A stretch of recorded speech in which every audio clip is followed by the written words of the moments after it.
Assalamualaikum warahmatullahi wabarakatuh. Bismillahirrahmanirrahim. Alhamdulillahirabbil alamin. Wassalatu wassalamu ala asyrafil anbiya'i wal mursalin sayyidina Muhammadin wa ala alihi wa sahbihi ajma'in, amma ba'du. Perkenalkan, sebelumnya nama saya Ahmad Abrari. Saya dari kelas BSA 1. Baik teman-teman, di pertemuan kali ini aku akan membahas apa sih perbedaan bahasa Arab Fusha dan Amiyah yang nampaknya kayaknya menarik ya kita bahas ya. Yuk kita bahas sama-sama di pertemuan kali ini. Disimak baik-baik ya teman-teman. Baik, langsung saja ke pembahasan kita kali ini, yaitu bahasa Arab telah melalui sejarah formatif dan perkembangan yang panjang.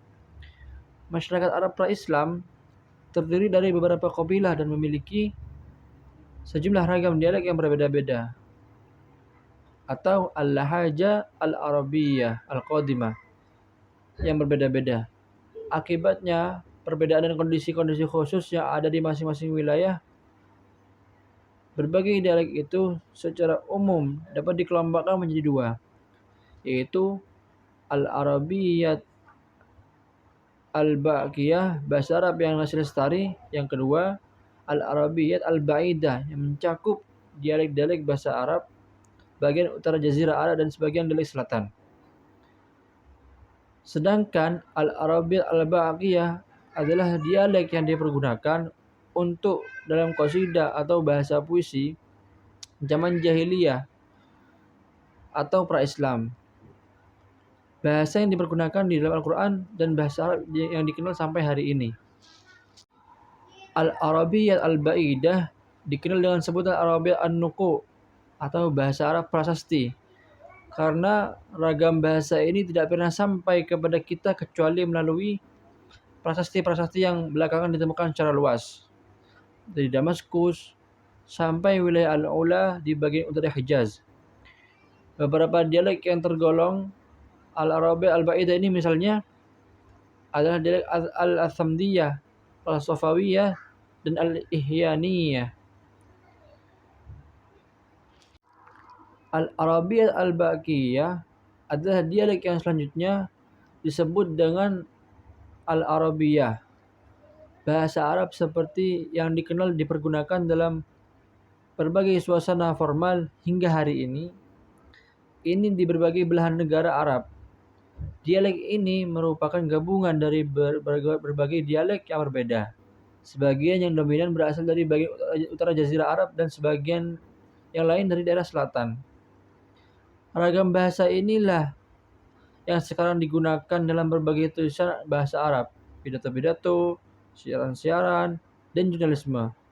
Dialek ini sudah tersebar luas di seluruh Jazirah Arab sejak masa pra-Islam dan menjadi lingua franca bagi masyarakat multikabilah. Seiring dengan waktu, bahasa Arab Al-Quran dijadikan bahasa baku bagi seluruh kabilah di Jazirah Arab. Ratifikasi tata bahasa Arab didasarkan pada bahasa Al-Quran itu, di samping fakta-fakta bahasa yang tersebar di berbagai karya para sastrawan. Lambat laun muncul asumsi bahwa bahasa yang baik adalah bahasa Al-Quran, dan yang berbeda darinya dianggap sebagai kelas 2 atau bahkan menyimpang. Sadar atau tidak, pada gilirannya bahasa kabilah Quraisy menjadi patokan kebakuan dan pembakuan bahasa. Upaya penggiringan untuk hanya menggunakan bahasa Al-Quran yang notabene adalah bahasa Quraisy yang memunculkan sejumlah masalah.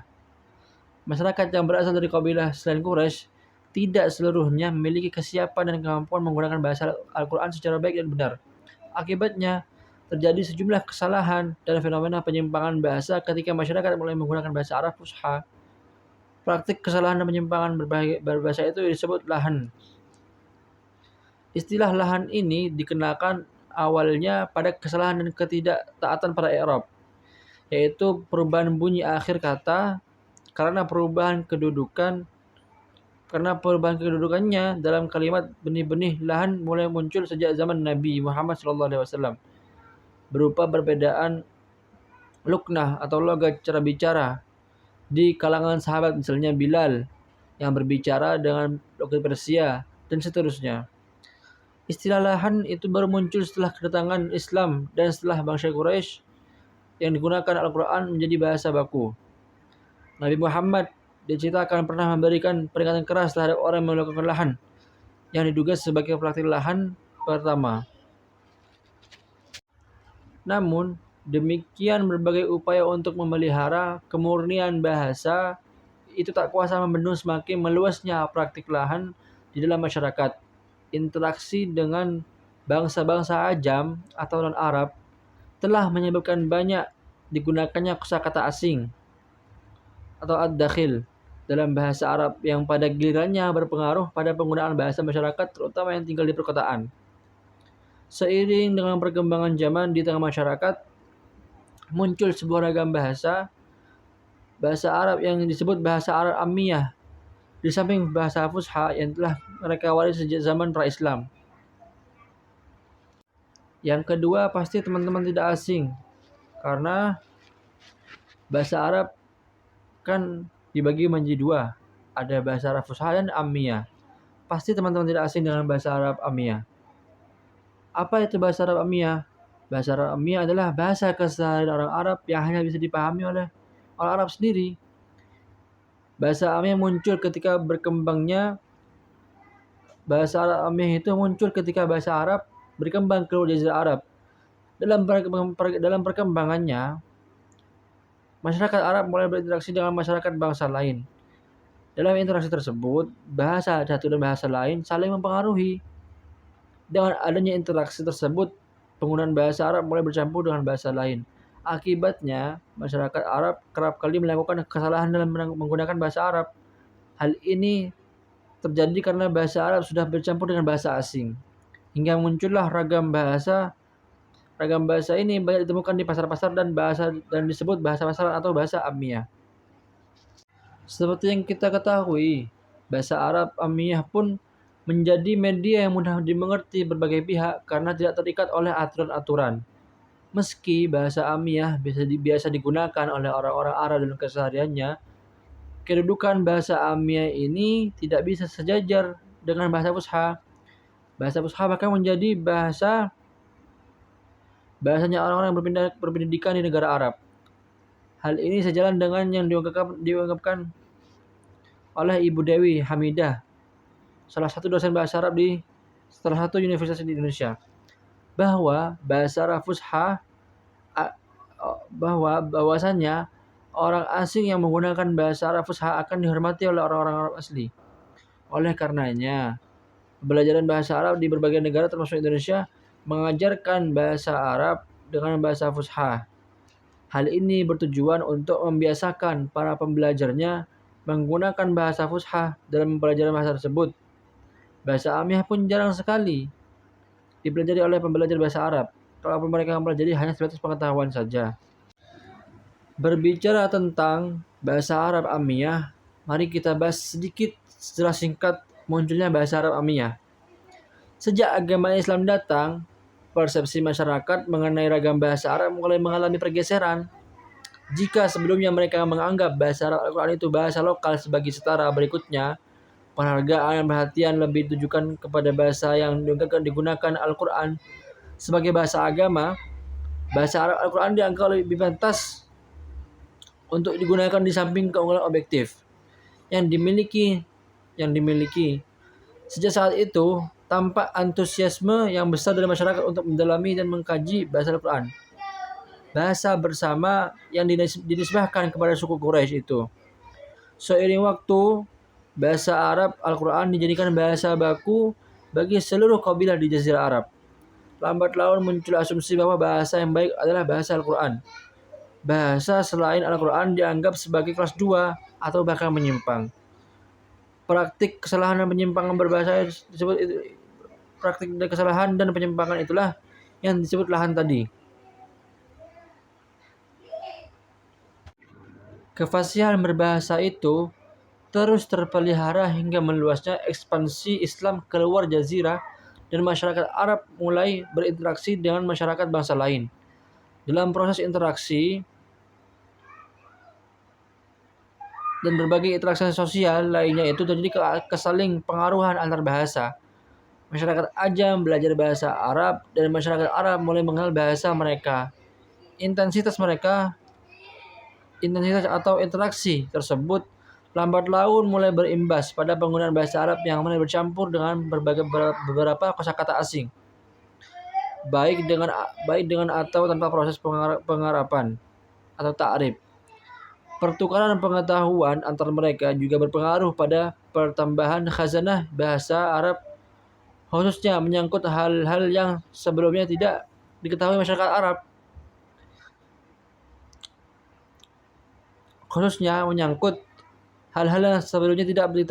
Arab. Ketika hidup terisolasi dari bangsa lain, masyarakat non-Arab juga kerap melakukan kesalahan dan menggunakan bahasa Arab. Fenomena ini kemudian makin meluas melalui transaksi sosial, misalnya dalam aktivitas ekonomi di pasar utama sejak abad ke-5 Hijriah. Ragam bahasa Arab yang digunakan, terutama di pasar-pasar, pada gilirannya mulai menemukan ciri-ciri tersendiri dan meneguhkan identitasnya atau bahasa pasaran, yaitu telah menjadi medium komunikasi yang dimengerti oleh berbagai pihak yang terlibat di dalamnya. Berbeda dengan ragam bahasa Arab Fusha yang syarat metodologisnya sebagai bahasa agama, ragam bahasa pasar ini begitu ringan mengalir tanpa adanya aturan yang rumit yang harus diwaspadai. Selanjutnya, bahasa Amiyah mulai menyebar di beberapa tempat semisal Syam, Mesir, dan Sawat. Di beberapa tempat itu, bahasa Arab Fusha sudah menerima kosakata serapan dari Persia dan Romawi, atau Kiptia dan Naptiyah, dalam jumlah yang cukup besar. Karena itu, bahasa masyarakat mulai rusak dalam ukuran yang signifikan. Masyarakat mulai mencampur adukkan bahasa asli mereka dengan bahasa-bahasa serapan tanpa melakukan pemilihan di antara kosakata serapan yang paling banyak diambil adalah kata benda. Sedangkan kata-kata adjektiva itu sedikit saja yang diadopsi. Banyaknya pengadopsian kata benda itu dikarenakan intensitas pemakaiannya lebih tinggi dibanding kata yang lain. Al-Rafi'i. Sejak masa Islam dan setelah ekspansi kekuasaannya keluar Jazirah Arab, fenomena Thunaiyat al-Lughah atau diglose yang semula hanya terjadi antara dialek lokal di sebuah kabilah atau lahajat al-qabail dengan dialek bahasa bersama al-lughat al-musyarakah mulai bergeser antara bahasa Fusha dengan bahasa Amiyah. Diglosia bahasa Fusha dan Amiyah yang dimaksudkan dalam tulisan ini adalah sejak munculnya ragam bahasa yang terakhir pada masa-masa ekspansi Islam yang pertama, yaitu sejak terjadinya interaksi antara orang Arab dengan non-Arab. Di awal kemunculannya, bahasa Amiyah tidak memiliki ciri-ciri beda yang jelas dari bahasa Fusha.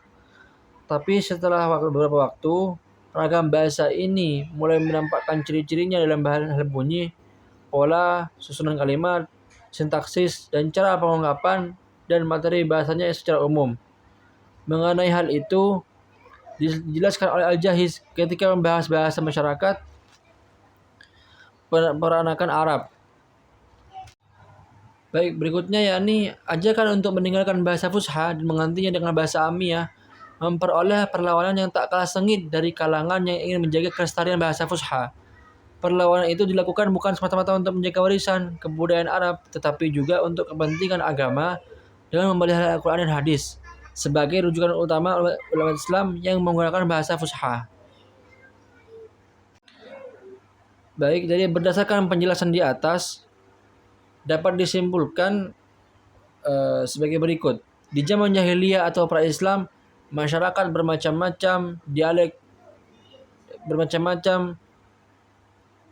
akibat perbedaan tempat tinggal dan kebutuhan sosial budaya masing-masing kabilah. Yang kedua, pada gilirannya dipelopori oleh kabilah Quraisy yang memiliki kekuasaan politik, ekonomi, dan agama. Seluruh kabilah Arab dapat merumuskan lingua franca yang dijadikan bahasa lintas kabilah. Lingua franca antar kabilah Arab di zaman pra-Islam itu adalah bahasa Fusha.